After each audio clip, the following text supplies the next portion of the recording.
All right, so hi everyone, we're here at the Scripps Coring Lab and the Scripps Geological Coring Lab. Did I say it right? Okay, perfect. And here we are gonna meet. Hi, I'm Hangsterf and I manage our geological collections. So these are some of the sediment cores that you've been learning about. Put them in these D-shaped tubes, and I don't know how well.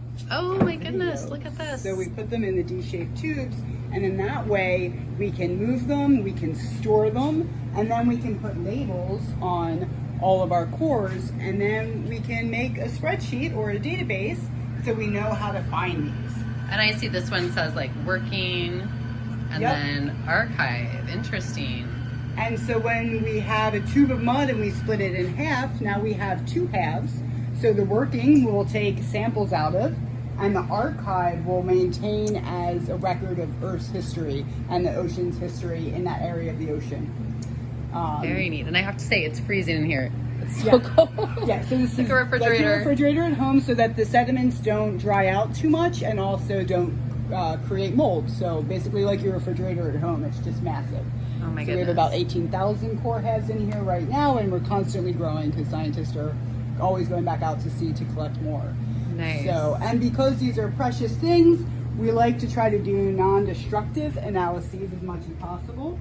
So what we like to do is when we split open our cores, we can put them in a machine like this. One of the features it has is a line scan camera, so we can take an image of it. And what it's doing right now is non-destructive chemical analysis. So this is what we call an XRF, which stands for X-ray fluorescence. So you can see it right now sitting on one of these three sediment cores. It's shooting the mud with X-rays, and then it's detecting the basically that fluorescence energy that each element will give out. So it can distinguish, say, aluminum versus iron versus titanium. So is it just systematically moving down? Yep. So we can program it with the software through the computer and tell it what we want it to measure, how long, and it will then go ahead and do that. And what's great about that is it doesn't destroy the sample. So we can do this before we take the samples. So you could do this on an archive one even. Yes, exactly, exactly. So, and then we are a part of actually an international community of these types of collections. So we all have this community standard of everything being 1.5 meters or less.